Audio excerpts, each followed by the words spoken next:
মঙ্গলবার আগরতলা কৃষ্ণনগরস্থিত ত্রিপুরা প্রদেশ বিজেপি কার্যালয়ে সেবা সুশাসন গরিব কল্যাণের এনডিএ সরকারের 11 বছর পূর্তি উপলক্ষে এক সাংবাদিক সম্মেলন করে মুখ্যমন্ত্রী ডাক্তার মানিক সাহা ভারতবর্ষের প্রধানমন্ত্রী নরেন্দ্র মোদীর নেতৃত্বাধীন এনডিএ সরকারের 11 বছরকে দেশের অমৃতকাল হিসেবে বর্ণনা করেন।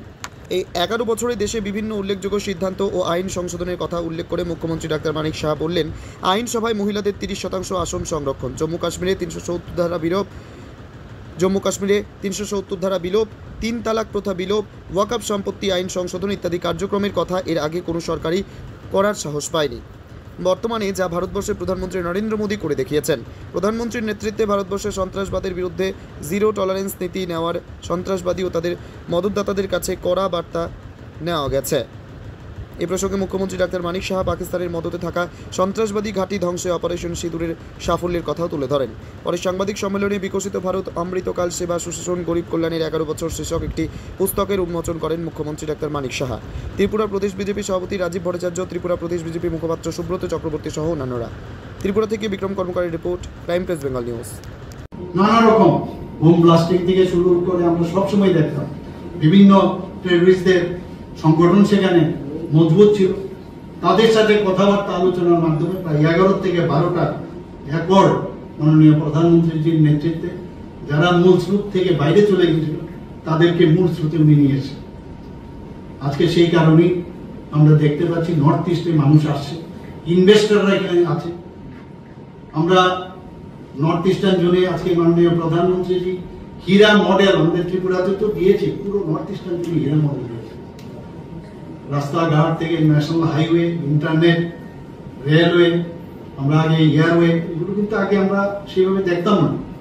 তো আজকে উন্নয়নের জোয়ার আমি বলবো যে সবকা সাথ সবকা বিকাশ, বিশ্বাস আর তার প্রয়াস, সেটা মাননীয় প্রধানমন্ত্রীজি শুধু মানুষের বেলায় বলেননি, সেটা ফিজিক্যালিও আমাদের রাজ্যের যে ভূমি, আমাদের দেশের যে ভূমি, তার সাথেও সবকা সাথ সবকা বিকাশের যে কথা বলেছেন সেটাও কিন্তু প্রযোজ্য।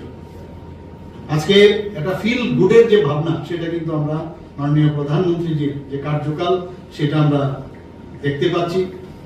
আজকে মোদীজির নেতৃত্বে যে সরকার, আমরা যদি কয়েকটা শব্দ আমরা এখানে ব্যবহার করি, আমার মনে হয় সেটা ভুল হবে না, যে রেসপন্সিভ।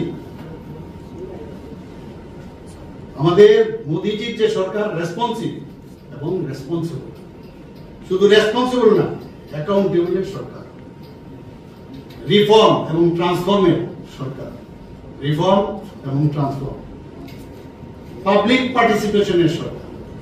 আমাদের সরকার, মোদীজির নেতৃত্বাধীন যে সরকার, শুধু সরকারে বসলাম আর মানুষের সাথে আমাদের যোগাযোগ থাকবে না, সেটা কিন্তু হবে না। মোদীজি যেভাবে কাজ করছেন আপনারা সবাই জানেন যে মোদীজি একমাত্র সারা পৃথিবীর মধ্যে এরকম সরকারের যিনি প্রধান, মন কি বাত অনুষ্ঠান উনি নিয়মিত করে থাকেন প্রতি মাসের শেষ রোববার, যে মানুষের সাথে কানেক্ট করার যে বিষয় মন কি বাত। প্রথমে আমরা দেখতাম যে যারা আমাদের বিরোধী দলের অনেকে কটূক্তিও করেছেন এইসব বিষয়ে, যে মন কি বাতের কথা বলে। মোদীজি নিজের মন কি বাতের জন্য বলেনি, মানুষের যে মন কি বাত, মানুষের যে মনের কথা, ওনাদের যে সমস্যা, ইনোভেটিভ যে এসব কথাবার্তা, সেটা স্টুডেন্টই হোক, যারা খেলোয়াড়রা আছেন, যুব সমাজে হোক, মহিলারাই হোক, বৃদ্ধ বা বৃদ্ধা যারা আছেন তাদের সাথে, এইসব ব্যক্তিদের সাথে আমরা দেখেছি যে উনি কানেক্ট করে কথা বলেন। পৃথিবীর কোথাও আছে কিনা আমার জানা নেই এইভাবে কোন রাষ্ট্রের প্রধান মন কি বাত অনুষ্ঠানের মাধ্যমে মানুষের সাথে কথা বলে। ডেভেলপমেন্ট তো আছে এখানে প্রচুর, প্রধানমন্ত্রীজির ডেভেলপমেন্ট যদি আমরা বলি তো শেষ করা যাবে না আজকে এই অল্প সময়ের মধ্যে।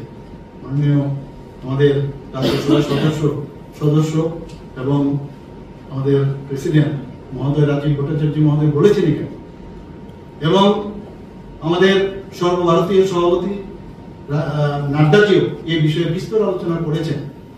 কিন্তু আমরা যেভাবে আমরা দেখতে পাচ্ছি মাননীয় প্রধানমন্ত্রী আসার পর, আগে 2014 আগে এমন একটা অবস্থা ছিল, আমি প্রায়শ সব জায়গায় বলি, এই দেশ থাকবে কি থাকবে না এরকম একটা অবস্থা ছিল। পার্লামেন্টের মধ্যে আক্রমণ, মুম্বাইয়ে আমরা দেখেছি টেররিস্টদের আক্রমণ।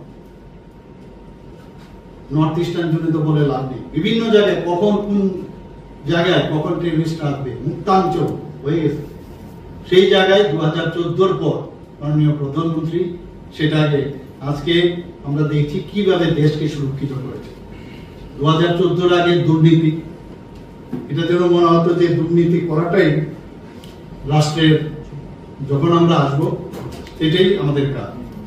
কেলেঙ্কারি, বিভিন্ন স্ক্যাম, এগুলো আমরা দেখতে পেয়েছি। এবং নেপোটিজমের আরেকটা, নেপোটিজম যে আমার লোকদের পাইয়ে দেওয়ার যে বিষয়, সেইগুলো এখানে আমার ত্রিপুরাটা যেই হোক, ভারতবর্ষের সব জায়গায় আমরা সেটা আমরা দেখতে পেয়েছি। সেইগুলো কিন্তু এখন সেগুলো থেকে আমরা মুক্তি লাভ করছি, মানুষ সেগুলো বুঝতে পারছে। এবং আজকে এই যে তোমার আমার সকলেরই একটাই পছন্দ, মাদার্স চয়েস। ঘরে সুগন্ধি ভাত, প্রতিদিনের রান্নায় নিখুঁত স্বাদ, চাই উন্নত মানের চাল। তাহলে আর দেরি কেন? আজই যোগাযোগ করুন ধনরাজ অ্যাগ্রো ইন্ডাস্ট্রিজ প্রাইভেট লিমিটেডে। আমরা আনি আপনার টেবিলে খাঁটি ও মানসম্মত চাল মাদার্স চয়েস নামে। একবার ব্যবহার করুন, আর ফিরে তাকাতে হবে না। বিশ্বাসী গড়া, গুণগত মানে সেরা। মাদার্স চয়েস, মা যেমন চান চাল তেমনই। যোগাযোগের জন্য এখনই কল করুন 8509752023 এই নম্বরে। মাদার্স চয়েস শুধুই সেরা নয়, সবার প্রথম পছন্দ।